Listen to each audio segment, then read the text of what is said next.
In this video, we will be performing authentication with the help of Supabase and Flutter.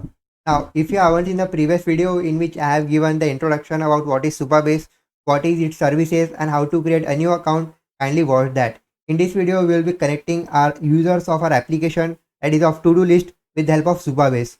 Now, without any further ado, I hope you have created a new account so we can directly get started. So first of all, what I'll do, under my desktop, that is on my desktop, I will be creating a new folder. That is a new project. So I'll be simply creating a new project. Let's say Flutter create to do Supabase. Alright, so this project is created right here. So I can simply open it under Visual Studio Code. Alright, so it is right here. So let's make it properly. Alright, so under this thing, we'll be using our state management to be provider. So here you can see I got my boilerplate file. Yes, I haven't upgraded from for Flutter 2.5, that is 2.2.5, because I have got certain projects that are dependent on this version and I don't want to break my entire project. That's why I am waiting for them to finish it up. So right now you can see I got my void main method which simply runs my app. So instead of my app, I will be getting a new stateless widget known as core. The core will be simply a parent to all of my providers. What I'll do, under my prospect.yaml file, with the help of prospect assist, I will be getting a dependency of provider. So here I will be simply writing provider. So let's press Ctrl and S to get our provider under our entire database. That is our project folder. After this, I will be getting one more dependency of Supabase. So you will be only requiring Supabase for authentication purpose. For other operations such as database or storage, we will be requiring other clients. So for now, we are good to Supabase. So press Ctrl and S to get both of them under our project. Alright, so what I'll do, first of all, I will be getting a proper folder structure. So here I will be having an app folder, which will be having a folder for all the providers. Right, so whatever providers are available, all of them will be stored, that is their routes will be stored under this file. So here I will be calling it to be app.providers.dart.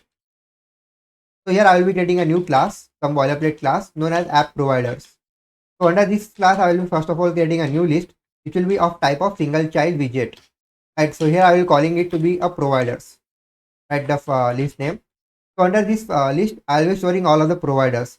So here what I will do, our entire widget will be requiring here a return type to be multi-provider. So here I will be simply write multi-provider. Now it will be requiring a list of providers. So I can simply write here app provider and I can denote this entire list to be static for now and I can access it under my main.dart. So here I will say app providers.providers. Now the thing is, our entire multi-provider will be requiring at least one notifier. So what I will do, under my library folder, I will be getting a folder for core. Under this, I will be writing all the notifiers. Right. So for now, I will be getting authentication notifier. So I'll say authentication.notifier.dart. So under this, I will be getting a new class, which will be authentication notifier. It will be notifying us about the auth changes of our application.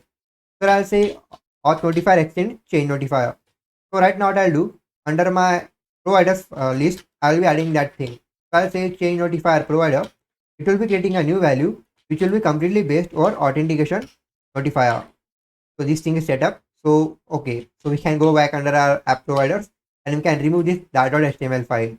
Right. What I'll do, under my main.dart, instead of my app, here I will be writing core, and also under my test widget, I will be writing here core. So here you can see I got my multi-provider. Now what I need a prime children. So I'll say a new stateless widget to be Java. Now these are my naming conventions. You can have naming conventions according to you. So under my Lava, it will be returning us a material app. So under material app, first thing first, let's have debug shade. That is the entire thing to be false. And also let's have a theme. So theme will be dark. So I'll say theme to be theme data.dark. Also we shall be requiring all the routes and all that stuff.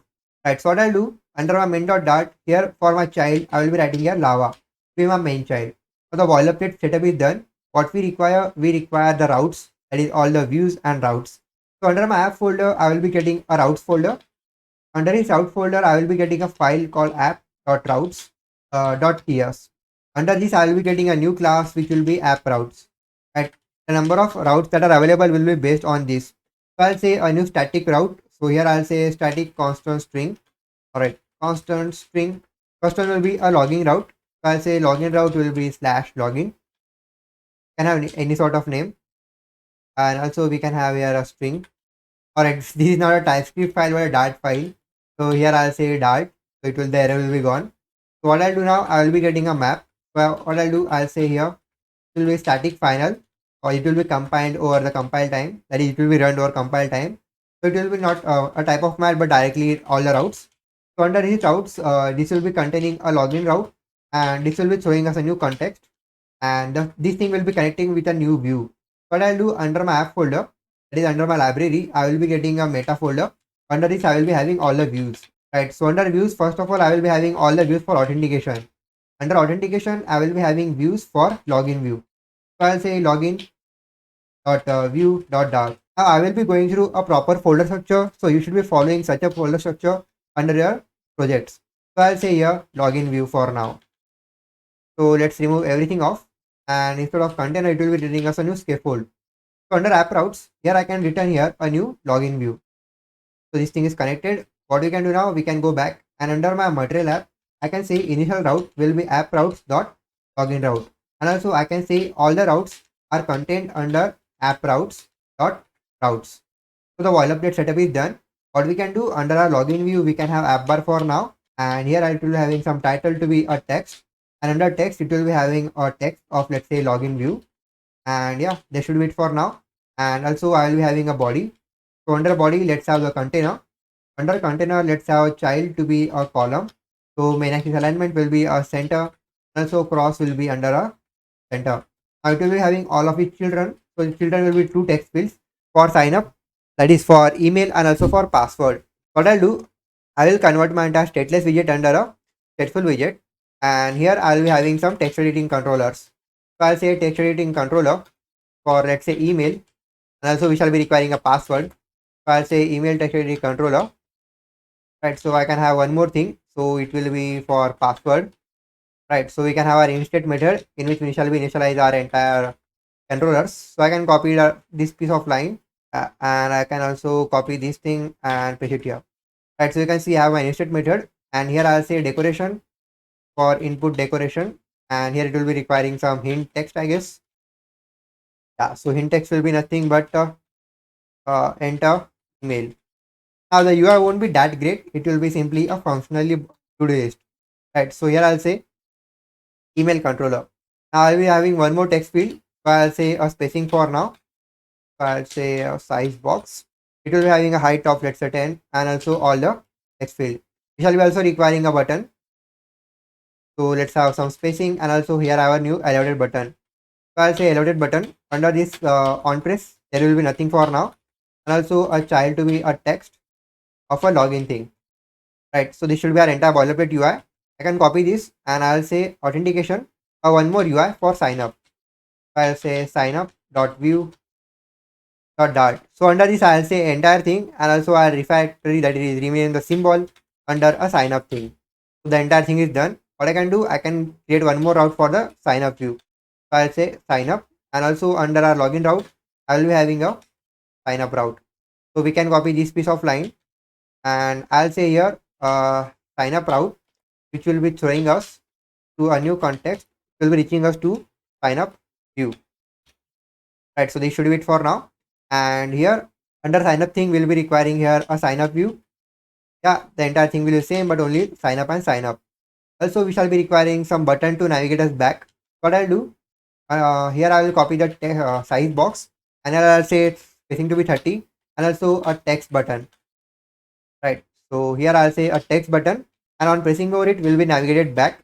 But also I will be having a child to be text. Let's say for sign up view I'll say already have an account and simply log in. So I can do the same thing under our login process. So here I'll say a comma, and here I'll say new here right now. So this should be it for now. So let's start our entire thing. Also before moving forward, let's say a navigator of the context, and I'll say push name to app routes for a sign up route. We can do the same thing under our sign up thing. So I'll say here on tap over it, we shall be reaching us to login route. So I'll say app routes dot login route. So this should be it for now. So let's start this thing over to emulator. Alright, so what we can do, we can debug entire thing over to emulator. So kindly press F5 and let everything to be debugged under our emulator. So let's wait for it. Alright, so our app is up and loaded. So what we can do, we can go under login thing, and yeah, so everything is up and ready. And tapping over this thing, we are getting navigated to our sign up view. and here we are getting to navigate to our login view. Now I guess we should keep it all for this video. In the next thing, in the next video, we'll be integrating our authentication thing with the help of, with our front end. So till then, if you have loved this video, kindly hit that like button. I'll see you in the next one.